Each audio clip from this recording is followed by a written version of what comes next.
Warning, this video will contain spoilers for the story of Genshin Impact, namely the events of Chapter 2's Electro region in Azuma. And so if you have yet to complete the Duel Before the Throne questline, I suggest you hold off on watching this video until then.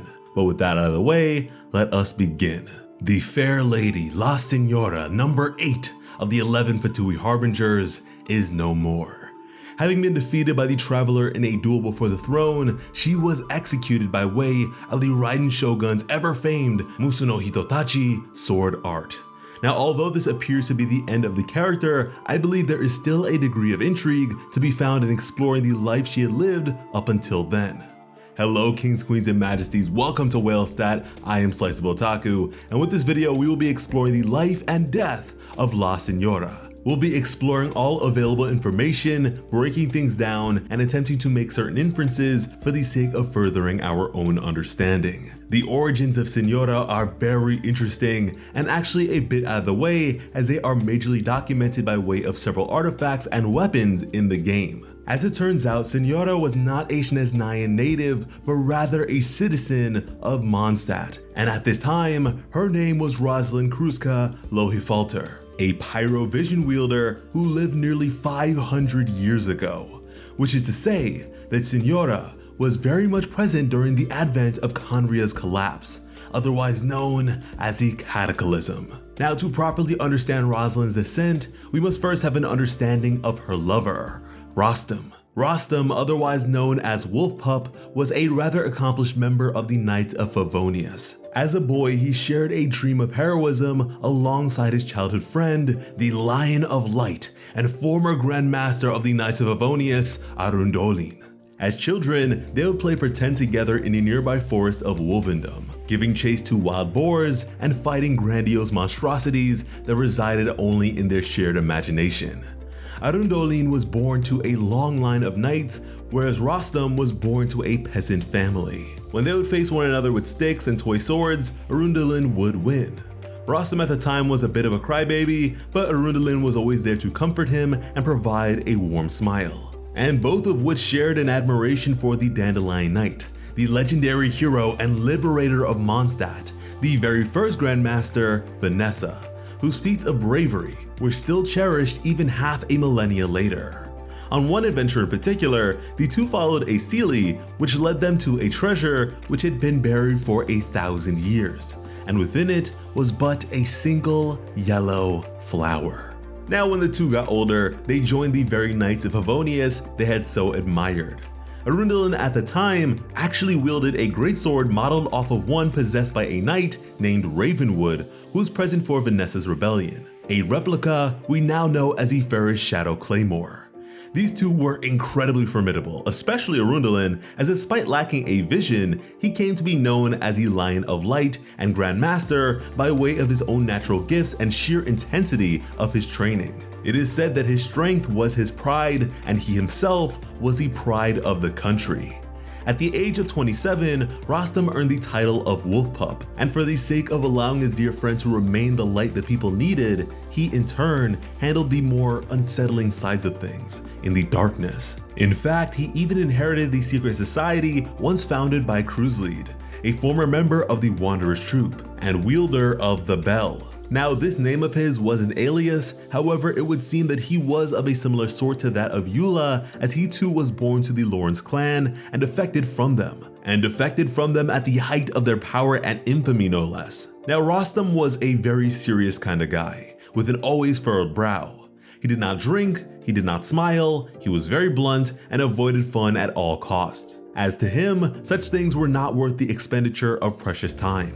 However, there was always one person who could always melt the coldness of his demeanor, a young maiden by the name of Rosalyne-Kruzchka. Rosalyne would often sing in the town square. The west wind bears wine's fragrance away. The mountain wind brings glad tidings new. The breeze from afar tugs at my heart. It sings of my longing for you. Her voice was just too beautiful for even Rostam to ignore, and eventually the two fell in love. However, Rosalyne was more than just a pretty face. She also possessed an exceptionally gifted mind, and as such would go on to attend the most prestigious institute in all of Teyvat, the Sumeru Academia. the very institution Lisa attended in her youth. What is an incredibly rigorous alma mater, notorious for taking students many years to graduate from. However, before she left for her studies, Rostam had gifted her a special hydro timepiece that, with a single cycle, would serve to indicate the time required for her to complete her studies. And again, considering the uncertainty of just how long it would take someone to complete their studies at the institution, this to me goes to show just how much faith Rostam had in the brilliance of his love. Now, the exact time frame allocated is not exactly clear, but we do know that Lisa was recognized to be the most gifted student the school had seen in 200 years after graduating in the span of 2. And so if Rosalyn's timing was at all similar, suffice to say she would be one of the most intelligent characters in the series thus far. But getting back to Rostam, his influences on the Knights of Favonius may even be recognized to this day, as his very own single-handed sword form is essentially used as the standard, known as the Favonius blade work. Meanwhile, Grandmaster Arundel had a style of his own, which entailed the simultaneous use of a longsword and a greatsword. However, this was almost immediately lost to time on account of its impracticality for anyone who did not boast the same degree of incredible strength that he possessed. And also during this time, Rostam mentored a young noble by the name of Roland, who would come to be known as the White Knight. Thanks to Rostam, he was taught principles of chivalry, justice, and swordsmanship. It was Rostam's belief that so long as his protege was sufficiently prepared, if the day ever came where he himself would not be able to protect Mondstadt or the people he so cherished, the White Knight would be able to do so in his stead. And so yeah, at this point in time, life was good. However, things would unfortunately take a turn for the absolute worst. The underground kingdom of Khaenri'ah, the fabled pride of humanity, a civilization forged not by any god, but rather the perseverance of man, was smited by Celestia and the 7 Archons in accordance to the heavenly principles. An act of such unfathomable decimation that would have grave ramifications on the entirety of Teyvat, as from the fallen nation would emerge horrifying monstrosities which would challenge all that drew breath. A battle was to be had. Prior to it, Grandmaster Arundel would call for Rostam to share a drink with him. To follow this, the Grandmaster would lead the Knights of Favonius on an expedition to Khaenri'ah to combat the creatures. And the circumstances surrounding this advent were so dire in fact that even the otherwise frivolous Animo Archon Venti would heed the cries of his faithful. For the sake of protecting the dream of his late friend and ensuring the beautiful fields of the region would remain evergreen, he emerged from his slumber riding atop the mighty sky dragon, Dvalin, together combating the serpentine shadow dragon known as Durin, a skeletal blight of corruption that had once dreamed of befriending Dvalin and the citizens of Mondstadt, only to have his otherwise gentle heart awakened on the precipice of death, wishing that they might have met under better circumstances. And on the ground there were a number of fatalities, and soon to be among them was Rostam. As he fell and the blood poured out from his wounds, he felt a solace in knowing that at the very least, the love of his life was abroad and safe from harm. But oh, how he longed to hear her song just once more. And he was glad his friend and his protege were alive as well, honestly believing that once Rosalyne had returned, the calamity would have all blown over. Rostam was dead. Now, the loss of Rostam had a major impact on all those who were close to him. Never again did Arundel wield a blade. He denounced his position as Grandmaster of the Knights effective immediately, and returned to his childhood home a husk of a man. But in pilfering through the spoils of his first adventure with Rostam, he again discovered the small yellow flower they had treasured together. A singular flower that, unlike everything else in his life, had not changed at all.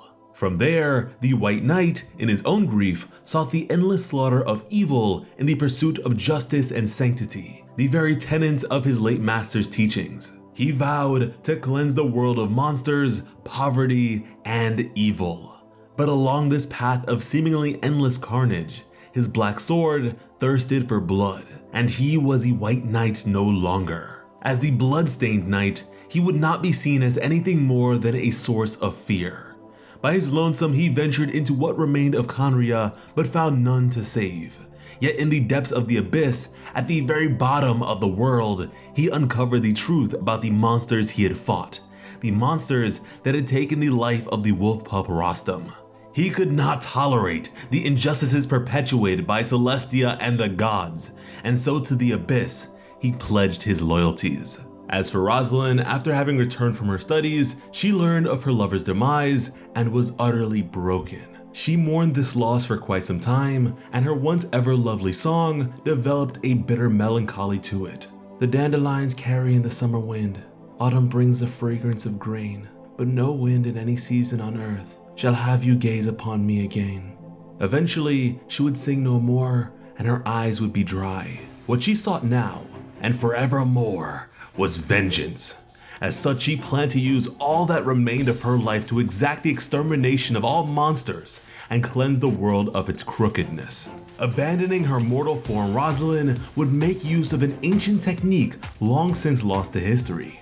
With it, she would become the very embodiment of what is known as liquid fire.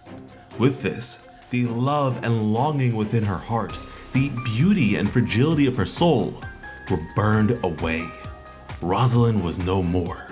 This was the birth of the Crimson Witch of Flames. The path she walked along was now one paved by hellfire.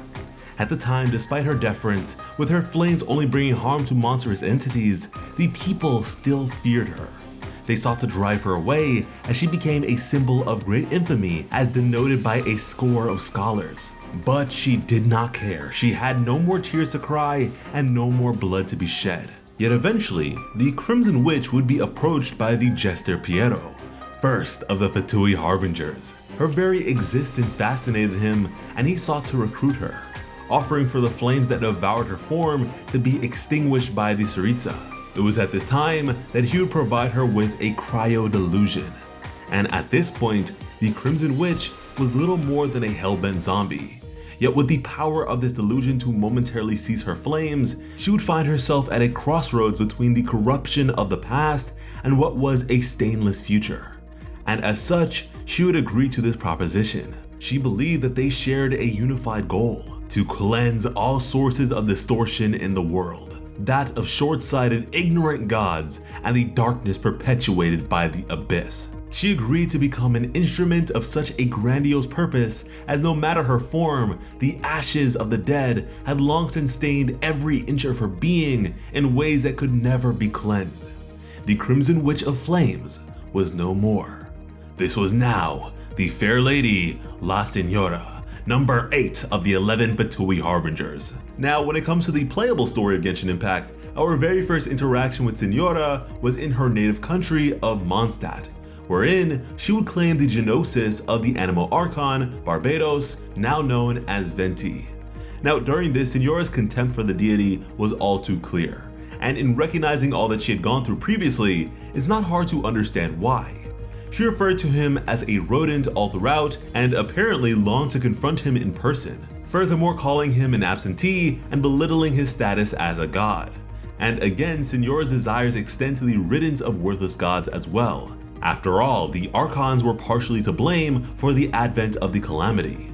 Additionally, Venti is by far the weakest Archon, so much so that in witnessing this exchange, it's hard to even quantify his power to be on par with many of our vision wielders.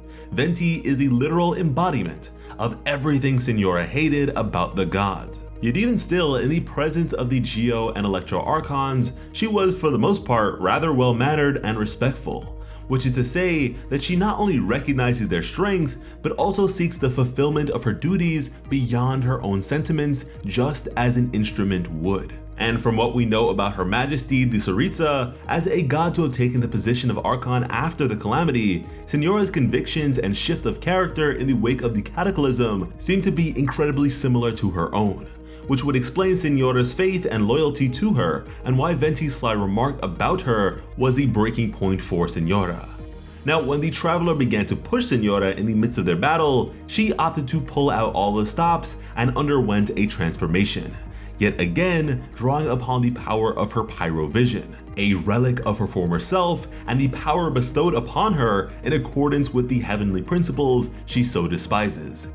Yet in this shift, she was not the Crimson Witch of Flames she once was, but rather the Crimson Witch of Embers, which is to say that her flame had long since perished, and the power that remained was, for a lack of better words, diluted. But yes, Signora would be vanquished by the Raiden Shogun, and this fate of hers is sure to have an impact on the remainder of the story. Perhaps Signora was bluffing, but the execution of a Shineznayan diplomat may come with certain repercussions. Yet even still, Signora fulfilled her purpose. She had successfully secured the Genoses of the Anemo and Geo Archons, and the one possessed by the Electro Archon was secured by the Balladeer, Scaramouche. And so with that, further Inazuman occupation is bound to be unfavorable. What I'm more fascinated by would be the inevitable power vacuum to be found with her absence. Although united under the Tsaritsa, each of the 11 Fatui Harbingers operates independently from the others, possessing command over their very own divisions. And so what is to become of that seat will be interesting indeed. Will her forces be reallocated elsewhere, or will a new member entirely be brought amongst their ranks? And if that is to be the case, that would mean a number promotion of sorts for everyone once below her, as their ranks are based on seniority, which is pretty insane considering just how long Signora had been around in this world. Now understandably, even for those unfamiliar with the contents of her life prior, the death of Signora was an unfortunate occurrence, as it serves to severely lessen the likelihood of her being released as a playable character at some point. And to an extent, there had always been some degree of issue to be found with the prospect of such a thing. Firstly, as many have said in the past, making her playable with that complicated dress of hers would have been an issue for sure. But beyond just that, Signora's power was one she could no longer wield at her leisure. The power of cryo she possessed was one provided to her by way of her delusion, what at this point in the game's lifespan may have been a difficult thing to deal with logistically. I mean, would she be able to benefit from constellations? And let's be honest, for the sake of monetization, she would pretty much have to. Right now, Tartaglia is our only playable Fatui point of reference, and his case is actually the inverse. His Electro Delusion form is inaccessible to us. With all this being said, although Signora's life may have been taken, all of this stuff is subject to anime logic, and so I wouldn't dismiss the possibility of a return at all. I wouldn't bet on it, but it's not impossible. Signora was no longer human, and she was the embodiment of liquid flame. And with that, in respect to the artifact known as Witch's Ever-Burning Plume, we have an ever-burning bird feather said to burn for all eternity. The symbolism of which is shared by the mythological creature known as a phoenix, an especially long-lived bird of flames said to be enriched with new life by rising from the ashes of its predecessor. And with Genshin Impact's many mythological inspirations, I believe the depiction of Signora to be representative of the Phoenix. And so with that in mind, don't get me wrong, Signora is dead. Her concern for the loss of her own life was genuine. Yet even still, another may emerge in her stead, newly enriched and suffused with the power of Pyro. And at that point, hopefully playable. But there you have it guys, this has been the life and death of La Signora. I really hope you enjoyed the video. If you'd like to see more lore-oriented ones like it, let us know in the comments and be sure to subscribe to Whalestat with notifications on. I'm also curious how you may feel about the character now knowing of her tragic past. For me, this is one of the most fascinating bits of lore available in the game right now, and definitely serves to characterize Signora well beyond just being a mean lady with ice and fire. And I eagerly await what I hope will be the continuation of her story in some way, shape, or form, even if just the fruition of her desires by way of the Fatui. But yeah guys, I have been your host, Sliceable Otaku. Thank you all so much for watching and have an awesome day. I love you.